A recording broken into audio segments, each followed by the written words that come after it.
te remercions ce matin. Et nous voulons que tu sois celui qui nous parle. Tu nous connais mieux que nous-mêmes et que tu connais mieux nos aspirations que nous-mêmes. Fais quelque chose que ce message trouve de la place, non seulement dans les oreilles de quelqu'un, mais bien non, afin qu'il nous transforme au nom de Jésus-Christ.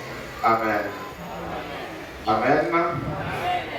Je vais annoncer un thème, un nouveau thème. Je crois que nous allons continuer avec ça pendant un certain temps. Nous allons étudier les livres des juges et nous allons nous efforcer à être des modèles. Et le thème, les thèmes que nous allons explorer, c'est être un modèle. Nous voulons être des modèles. Le chrétien a perdu. Vous savez, il y a un temps où, lorsqu'il y avait un problème, on devait recourir aux chrétiens. Vous voyez seulement cet exemple. Mais maintenant, la présence du chrétien et son absence sont pareilles. C'est indistinctement, on dit seulement il est sage. On dit pas non, c'est un chrétien qui arrive, le point de vue va changer. On dit seulement non, cet homme-là est sage, sans faire recours à sa vie chrétienne. Avant c'était non, avec les chrétiens c'est comme ça. Avec les enfants de Dieu c'est différent. Et même lorsque les gens cherchaient des employés allaient vers les églises et demandaient est-ce que vous pouvez nous proposer un frère ou une sœur. Même lorsque les gens voulaient se marier, ils allaient souvent vers les pasteurs. Est-ce que vous pouvez nous choisir une sœur? Parce que nous correspondions au profil et la moralité requise. Nous convainquions le monde que nous étions quelque chose. Alléluia. Actuellement, nous-mêmes nous chantons. J'ai cherché le monde, je l'ai trouvé où? Dans l'église. J'ai cherché des problèmes, je les ai trouvés où? Dans l'église. J'ai cherché de changer d'église.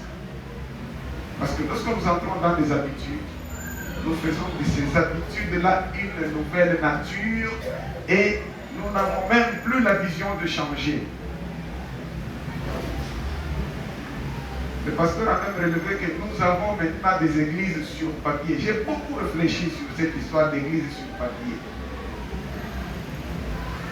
Église avec l'arrêté du ministre, mais sans puissance des dieux. L'église avec résolution de l'Assemblée générale, mais dedans il n'y a pas de puissance des dieux. Et maintenant, pour avoir la puissance des dieux, nous apprenons que dans certains villages, les pasteurs prennent des fétiches, ou les anciens prennent des fétiches, ils mettent pour que le peuple donne l'argent ou les auditeurs obéissent. Nous apprenons qu'il y a des serviteurs et des chrétiens qui sont maintenant allés chercher le pouvoir dans des ordres mystiques. C'est parce que nous avons perdu. Et si nous ne prenons pas conscience que nous avons perdu, nous risquons de nous retrouver au dernier jour. Le Seigneur commence à chercher. Il n'y a pas de nôtres. Vous trouvez peut-être quelques anciens musulmans qui sont au ciel et nous, on se salue dans l'enfer. Alléluia. C'était pareil après la mort de Josué. Le leadership de Josué était en train de couvrir, donc d'amener le peuple vers le respect de la parole de Dieu, surtout de celle qui dit écoute Israël, je suis ton Dieu et tu n'auras pas d'autre Dieu devant ma face.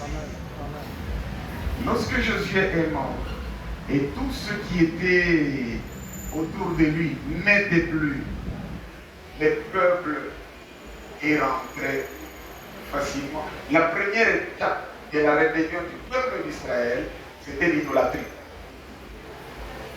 Ça commençait par côtoyer des peuples voisins, parler avec les peuples voisins, se marier, s'échanger de commerce et finalement s'échanger même des dieux. Peut-être, ça c'est moi qui imagine, peut-être qu'ils trouvaient des aspects plus brillants chez eux qui n'étaient pas, qu'ils pensaient ne pas avoir. Alors en cherchant un seul aspect, quand ils posent la question, non, c'est les dieux tels, il va s'approcher, moi aussi je prends ces dieux, parce que les peuples d'environnement étaient polythéistes. Alors, pendant ces moments, parce que nous avons dit que cette période a pris à peu près 350 ans, pendant ces moments, chaque fois qu'ils devenaient idolâtres, chaque fois qu'ils allaient loin des dieux, les seigneurs les punissaient. C'est-à-dire qu'ils retiraient seulement sa protection. Et les peuples commençaient à être battus d'un partout. C'était un peuple puissant, tous les environs, tous les voisins les craignaient. Et quand les seigneurs retiraient sa main, ils les livraient à ce peuple qui les frappait, qui les torturait, qui faisait de ce qu'ils voulaient. Et chaque guerre, Israël perdait. Alors chaque fois que c'est arrivé comme ça, après Israël pleurait, et Dieu, par la pitié qu'il a, comme c'est un Dieu de miséricorde, il suscitait quelqu'un. Parce qu'à ce moment, Israël n'avait pas de roi. Il suscitait quelqu'un qui devenait un leader militaire. Parce que là, le principal objectif à l'époque, c'était d'abord gagner la bataille militaire, et l'administration, la justice et tout venait après. Il suscitait un leader qui gagnait la baguette pour gagner la bataille militaire. Et chaque leader qu'il suscitait, il ne les suscitait pas tous au même moment. Il les a suscités à des moments différents. Pendant la vie du leader, comme ce leader priait pour le peuple et il obligeait le peuple à être avec Dieu, à être sur la voie de Dieu, à jeter les idoles, à les brûler, à les détruire, pendant ces moments, il y avait une accalmie. Lorsque celui-là mourait, le peuple se retournait encore vers ses idoles. Et le cercle était le même chaque fois. Et ces leaders que Dieu suscitait, c'était, on les appelait les juges. C'est pratiquement de cette histoire qui est contenue dans les livres des juges. Chaque juge a été suscité à sa période et chaque juge a eu à imprimer sa vie dans Israël à sa période.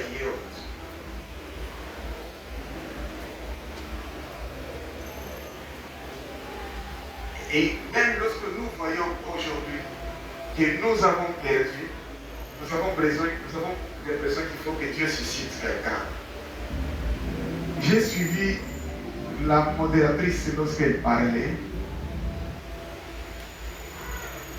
Il a semblé dire que Dieu cherche quelqu'un. Et elle m'a même aidé à désigner quelqu'un. C'était qui?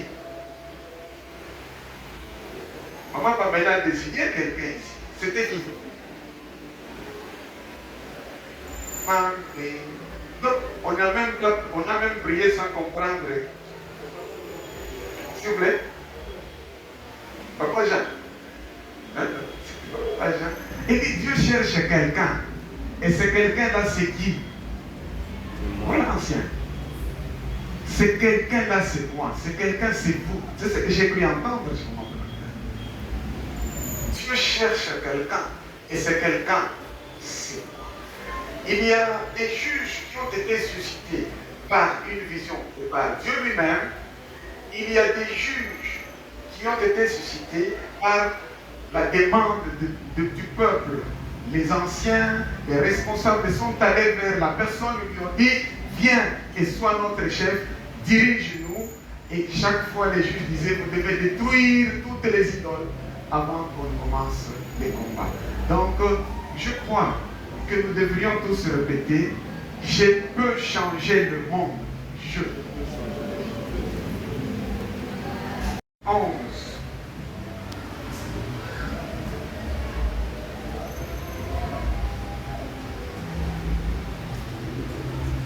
Josué 11, à partir du premier verset jusqu'au 11e verset.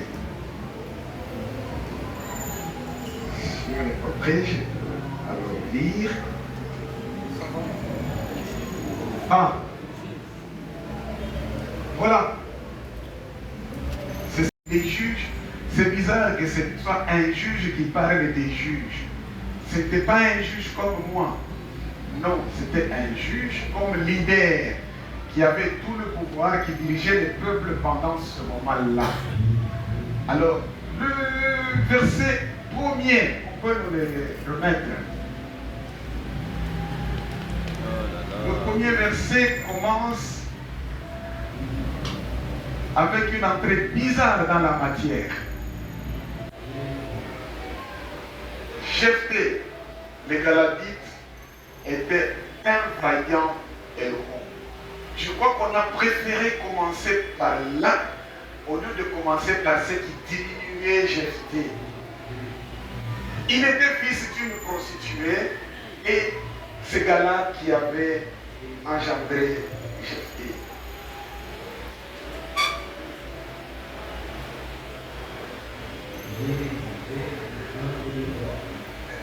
Le premier verset commence avec la présentation de la stature de Jephthé. Il était qui? Parce que lorsque nous posons la question aux gens généralement, lorsqu'on parle de Jephthé, si j'avais seulement cité les noms de Jephthé ici, tout le monde allait comprendre ce dont j'allais parler. Tout le monde allait dire c'est les juges qui avaient fait une promesse à Dieu au cas où il gagnerait la guerre, et il a offert sa fille, ainsi de suite. C'est généralement ça qu'on connaît de Jephthé. Et on connaît qu'il était un vaillant héros. Mais sa position ne lui permettait même pas d'être vaillant héros.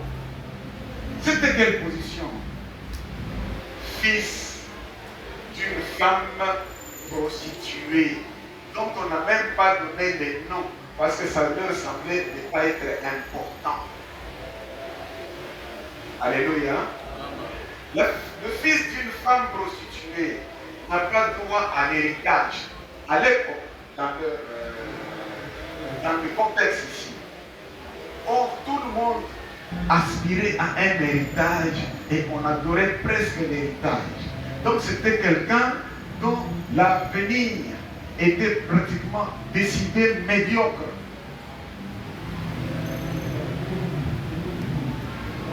C'est quelqu'un, on dit quel est le mal qu'il a fait. Le mal qu'il a fait, c'est seulement qu'il est né d'une prostituée. Il n'a pas choisi. Voilà les jugements qu'on donne sur certains enfants à cause de leur tribu, à cause de leur famille, qui n'ont pas choisi, et les enfants sont victimes de choses comme ça. Jephthé n'avait pas choisi, il n'avait pas dit à son père, moi je vais naître seulement d'une prostituée, et les autres choisissent, non, nous allons naître de la femme.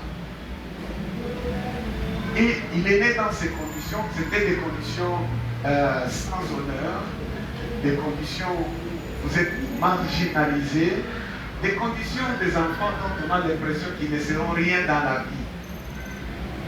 Alléluia. Parce qu'ici, si je prophétise, ici je dis, bon, d'ici 15 ans, un président de la République sortira de cette église.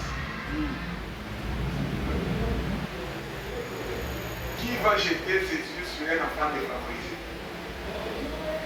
Même l'enfant défavorisé lui-même, il ne va pas penser que ça peut être nous. On va commencer à chercher.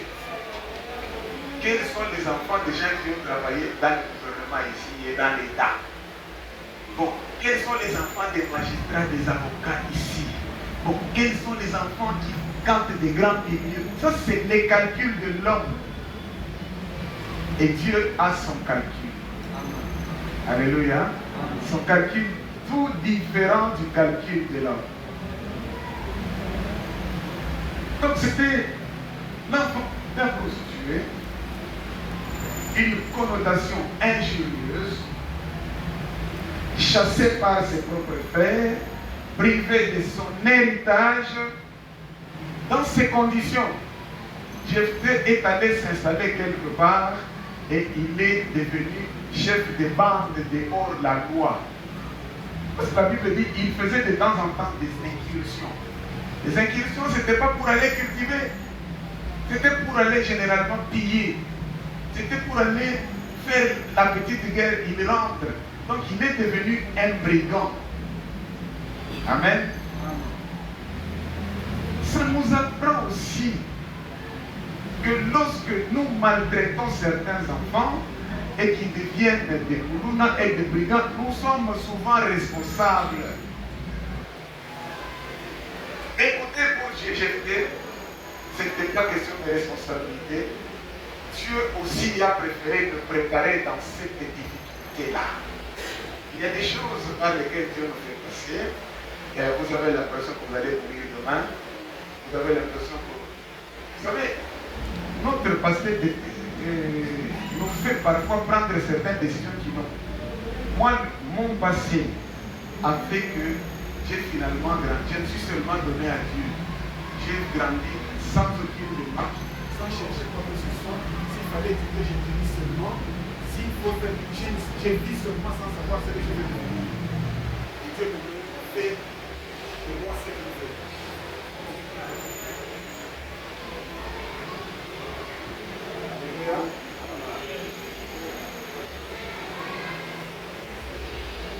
Amen. Et Dieu qui m'a fait de moi ce que je veux. Jephthé est devenu chef de camp, pratiquement un criminel. Entouré, la Bible les appelle les vauriens. Il était entouré des vauriens. Alléluia. Un fils d'une prostituée entouré de vauriens. Et lorsqu'on vous demande de faire le pronostic sur un tel homme, tout est noir. Il mérite la prison. Alléluia. Mais devant une situation, Jephthé n'a rien cherché.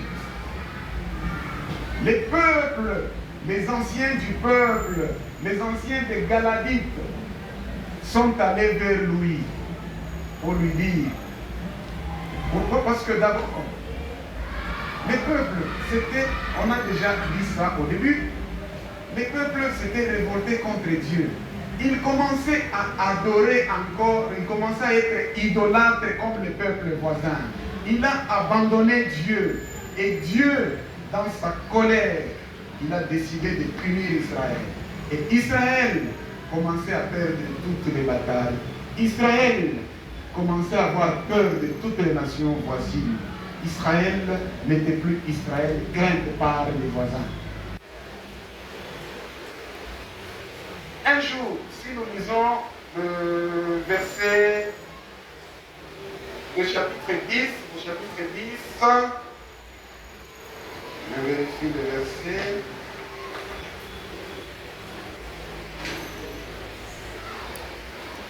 Dieu. L'Église se retrouve maintenant sans puissance, sans pouvoir, sans autorité. Nous sommes même habitués à dire, à ne pas voir les miracles s'accomplir au milieu de nous. Vrai ou faux?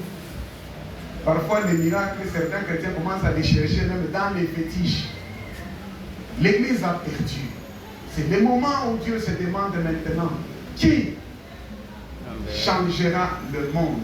C'est pourquoi j'ai voulu qu'on puisse répéter là, la phrase là. Je peux changer le monde.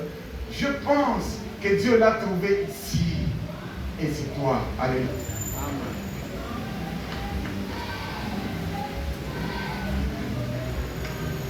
Alors ils sont allés vers Jephthé. Jephthé a d'abord résisté et puis il a accepté. Le fait que Jephthé a accepté et il a pardonné et il s'est engagé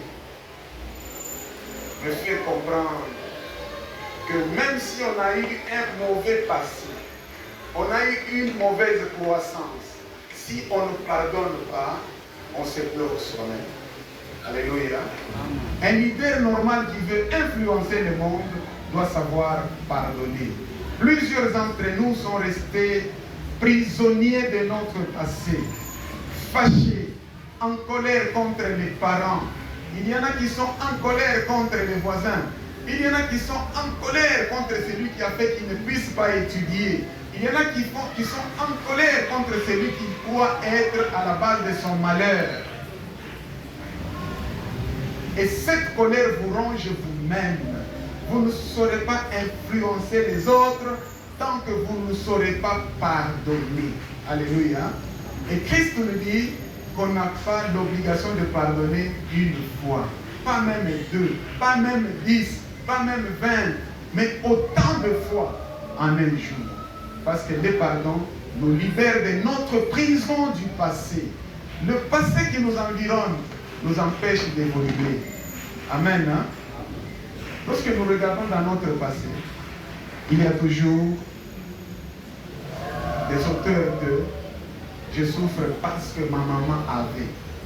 Je souffre parce que mon professeur là m'avait fait foutre l'école. Et lorsque un jour tu deviens pasteur, tu regardes dans ton église, la personne là est là, assise, en train de jamber, de danser, chanter avec toi. Qu'est-ce que tu sens dans ton cœur? Tu as envie de jeter le micro et sortir? Non. Notre passé, nous devons retenir que notre passé ne doit pas déterminer notre avenir. C'est la première leçon à avoir. Fils de pauvres, fils de riches, fils de ceci, comme ça, dans des situations compliquées, que votre passé ne détermine pas votre avenir. Alléluia. La deuxième chose, apprenons à pardonner. Nous avons l'obligation de pardonner. Le pardon nous libère nous-mêmes.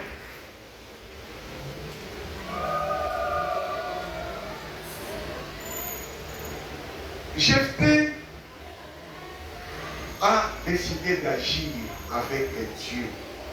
Vous voyez, un chef de bande qui fait des incursions, mais lorsqu'on l'appelle pour devenir peuple, pour diriger le peuple de Dieu à la guerre, il trouve qu'il ne doit agir qu'avec l'Éternel.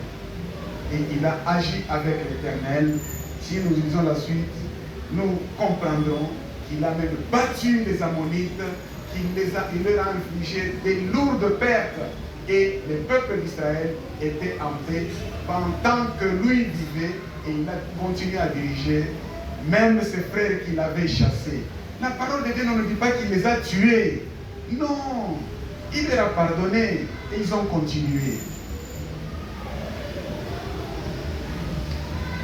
Jephthé s'est manifesté comme le porteur du drapeau du changement. Par lui, les choses se sont retournées. Ce que nous voulons, ce que Dieu veut aujourd'hui, que ce soit toi qui es le porteur du drapeau du changement de l'Église. Ça ne commence pas par être la tête de l'Église, ça commence par être là où tu veux. Dieu te cherche là où tu es. Dieu te cherche dans la chorale où tu es, au travail où tu es, au travail où tu es, dans la famille où tu vis. L'Église manque aussi de puissance parce que nous venons devenir des chrétiens ici. Vous voyez, les deux sœurs peuvent venir et loin, sont en train de se chamailler. Même s'ils vous donnent les enfants, dès qu'il arrive là-bas à l'entrée,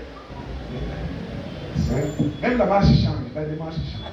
Là, on est chrétien de l'église, on est chrétien des bâtiments, on n'est pas vraiment chrétien en profondeur.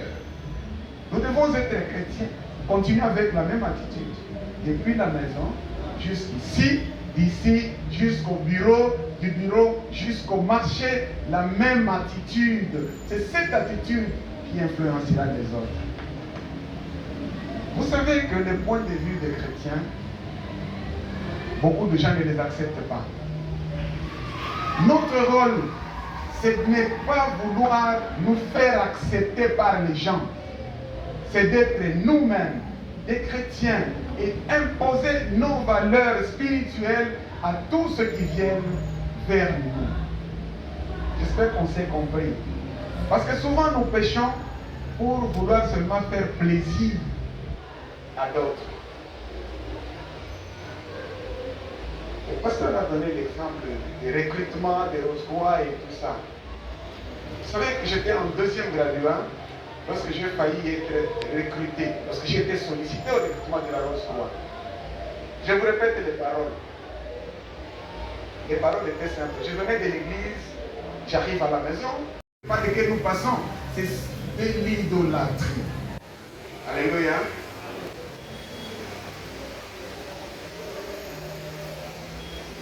Je ne sais pas. Je suis dans un milieu où tous les enfants, toutes les filles avaient des cordes, des cordelettes. Je pose la question, on me dit non. C'est pour changer des couches. C'est tout à fait normal. Je dis, mais les garçons n'ont pas besoin de changer des couches. Ah, non, les filles grandissent avec ça et deviennent même âgées et là toujours. C'est quoi? Non, c'est comme ça. Il y a des choses qu'on garde comme ça qui sont réellement une idolâtrie parce que si vous coupez cette corde-là, la personne devient mal à l'aise. Oh, on dit quoi? Elle ressemble à un golo. Je ne sais pas ce que ça signifie, c'est ce qu'on m'avait dit. Alors, il y a beaucoup de choses qui sont des idolâtries dans lesquelles nous nous sommes plongés sans savoir ou le sachant, mais parce que nous avons besoin d'obtenir telle chose et telle chose.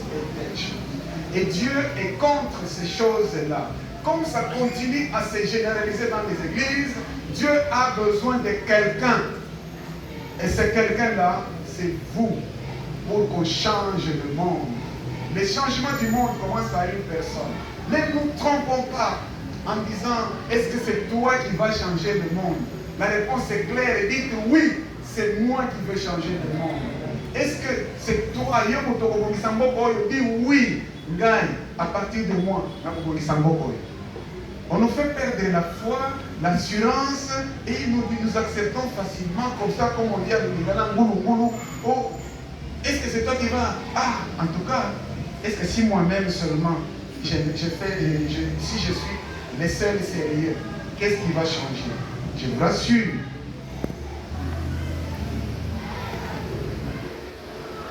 J'ai eu cette conviction depuis mon enfance. Je suis resté attaché à cette conviction et je ne pense pas m'être retrouvé un seul instant dans des situations où je n'ai même pas à manger.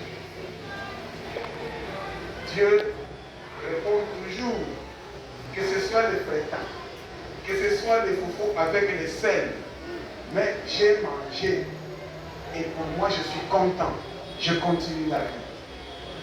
Ce qui nous dérange, c'est le fait de regarder ailleurs et vouloir être comme. Je regarde, c'est mon travail, les gens viennent et disent non. Vraiment, toi, c'est seulement comme ça. Comme ça, c'est quoi? Mais alors, à partir de 12, on a eu des milliers. Combien on ne peut pas avoir à partir de tout ce nombre ici? Soyons quand même révoltés. Qu'il y ait des jephtés qui s'élèvent au milieu de nous. Que chacun se dise, je suis un jephté. Je peux changer le cours de l'histoire. Et pour moi, et pour ma maison, et pour ma vie, et même pour mon pays. Alléluia.